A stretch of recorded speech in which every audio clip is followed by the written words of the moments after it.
नमस्कार दोस्तों। इस देश में कोई हिंदू होना तो गुनाह हो चुका है। ऐसा लगता है कि कोई हिंदू है तो वो अपने रीति रिवाज और वो अपने सांस्कृतिक कार्यक्रमों में कभी भाग नहीं ले सकता।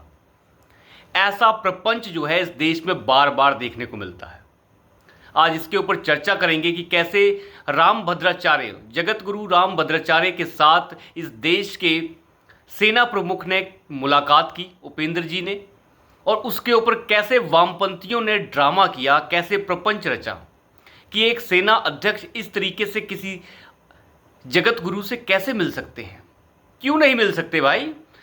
पाकिस्तान की सेना का प्रमुख नमाज पढ़ सकता है, फजर की नमाज का इंतज़ार कर सकता है।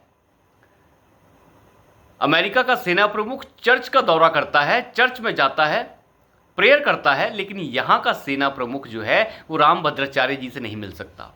ऐसे प्रपंच जो हैं इस देश में रचे जाते हैं।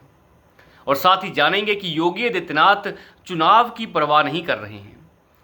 वो घपलेबाजी, घोटालेबाजी को बर्दाश्त नहीं कर रहे हैं। दक्षिणांचल के वो हिस्से जहां पे विद्युत वितरण की जो कंपनियां हैं, जो सरकारी हैं, उन विभागों में भयंकर नुकसान देखने को मिल रहा है, बिजली चोरी हो रही है। उसके ऊपर योगी आदित्यनाथ ने फैसला लिया है कि उन सभी विभागों को, जो खास तौर पर मैं बताऊं, उत्तर प्रदेश में सारे विद्युत वितरण के जो क्षेत्र हैं उन्हें बांटा गया है। खास तौर पर दक्षिणांचल की बात की जाए, जिसमें गोरखपुर वगैरह एरिया भी आता है, वहाँ पर बिजली की चोरी और लगभग 29,000 करोड़ रुपए का जो घाटा है वो 4 साल में देखने को मिला है। तो उस घाटे को पूरा करने के लिए सरकार ने फैसला लिया है कि उनका प्राइवेटाइजेशन किया जाएगा। योगी आदित्यनाथ परवाह नहीं कर रहे हैं, उन्हें चोरी चकारी डकैती रोकनी है। इसके ऊपर भी चर्चा करेंगे।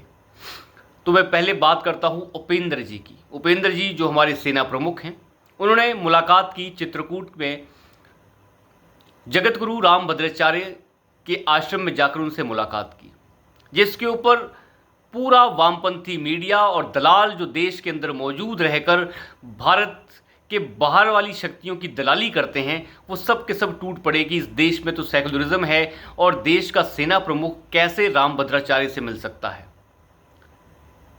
यानी देश के सेना प्रमुख का कोई धर्म ही नहीं है। क्या वो निजी तौर पर क्या उनसे नहीं मिल सकते? दिक्कत क्या है मिलने से? आग लगी पड़ी है सबको।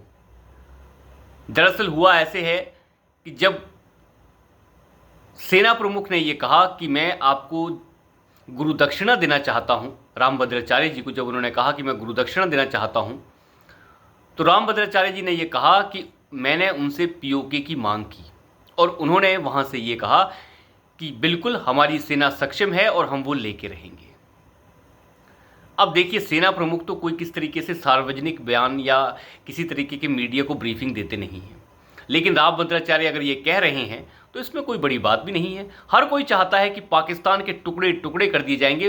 वही रामभद्राचार्य कह रहे हैं कि नक्शे से मिटा दिया जाएगा पाकिस्तान को, और ऐसा आश्वासन जो है वो सेना प्रमुख ने दिया है। तो कौन है ऐसा भारत के अंदर भारतवासी जो ना चाहता हो कि पाकिस्तान को नक्शे से मिटा दिया जाए, भिन्न भिन्न कर दिया जाए? बिल्कुल मौजूद हैं इस देश के अंदर वो दलाल, वो हरामखोर जो इस देश के अंदर मौजूद रहकर पाकिस्तान की दलाली करते हैं। वो सीना फाड़ कर कह रहे हैं कि हमारे सीने जल चुके हैं उपेंद्र शर्मा और जगत गुरु की इन बातों से। कह रहे हैं कि सेकुलर देश में ऐसे कैसे हो सकता है। क्यों? सेकुलर देश का क्या मतलब है? ये देश 80% से ज़्यादा हिंदुओं का देश है, हिंदुस्तान कहलाता है ये। और इस देश में हर किसी को आज़ादी है कि वो अपने धर्म का प्रचार प्रसार और उसकी संस्कृति और जो भी उसके रीति रिवाज हैं उनका पालन करें। तो अगर सेना प्रमुख ये कर रहे हैं तो इसमें दिक्कत क्या है? सेना के अंदर अगर आप जाएं तो वहाँ गुरुद्वारे, मस्जिदें, हर चीज़ मिल जाएगी आपको, मंदिर मिल जाएंगे। सेना के अंदर ये सारा प्रावधान है।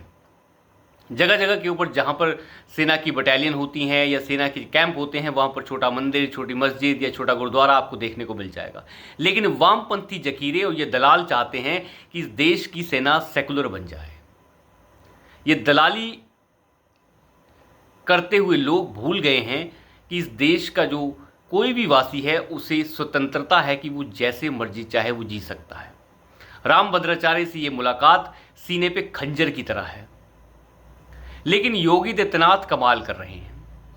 योगी आदित्यनाथ ने जो कमाल किया है वो देखने लायक है। पहली बात मैं बता दूं आपको कि वृंदावन का जो बांके बिहारी मंदिर है उसका ट्रस्ट बनाने के लिए सरकार ने उत्तर प्रदेश के गवर्नर से इजाज़त ली और उसका ट्रस्ट बनाने के लिए इजाज़त दे दी गई है। उस ट्रस्ट का जो मेंबर्स होंगे वो सरकार नियुक्त करेगी। उस ट्रस्ट का जो पैसा आएगा उस ट्रस्ट के उस पैसे को उस मंदिर पे ही खर्च किया जाएगा, यानी उस मंदिर के ट्रस्ट के अंदर सरकार का हस्तक्षेप रहेगा। आप अंदाज़ा लगा के देखिए कि किस तरीके से योगी आदित्यनाथ पैगाम दे रहे हैं उन देश के दलालों को कि अगर मंदिर के ट्रस्ट में सरकार की हस्तक्षेप हो सकता है तो वक्फ जैसे दलालों के बीच में क्यों नहीं हो सकता। तो एक तरीके से योगी आदित्यनाथ परवाह नहीं कर रहे हैं। वो आने वाले चुनाव, जो विधानसभा चुनाव उत्तर प्रदेश के होने वाले हैं, उनकी भी परवाह नहीं कर रहे हैं। जहां जो कोई चोरी डकैती दलाली करने की कोशिश करेगा उसे सबक सिखाने के लिए वो वचनबद्ध हैं।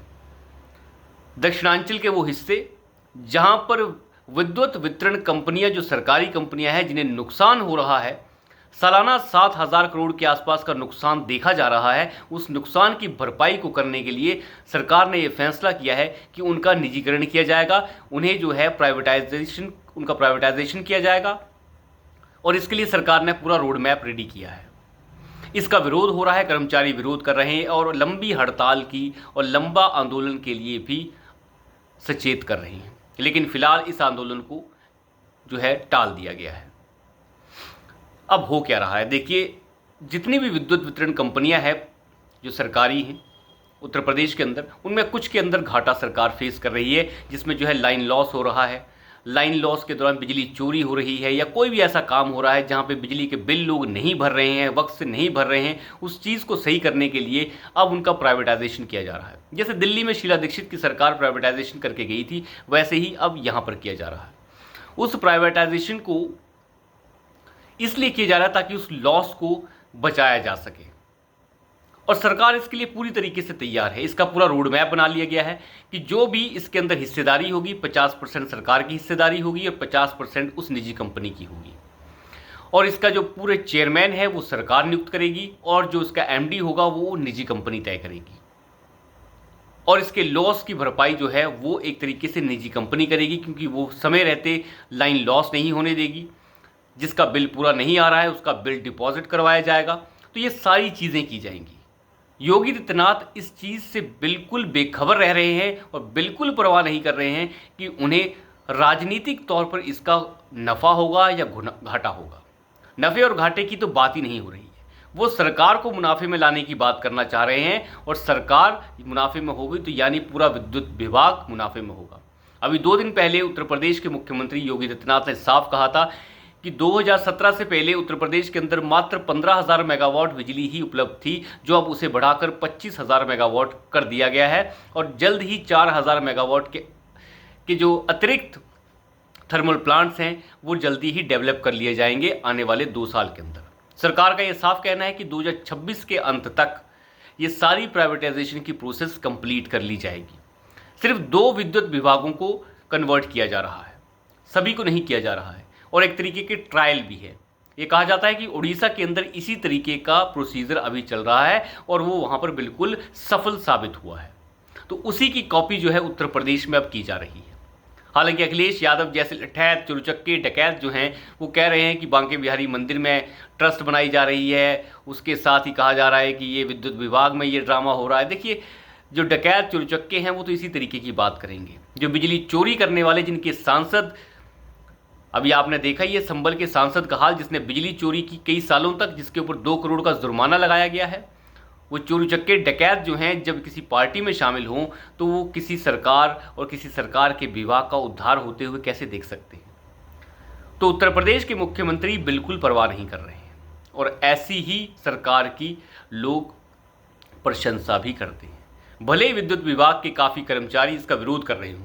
देखिए, कर्मचारी तो विरोध करेंगे, जिन्हें लगता है कि हमारा पैसा, हमारी जॉब सब चली जाएगी, हमें वीआरएस दे दिया जाएगा। जो निठल्ले निकम्मे कर्मचारी हैं उन्हें डर लगता है।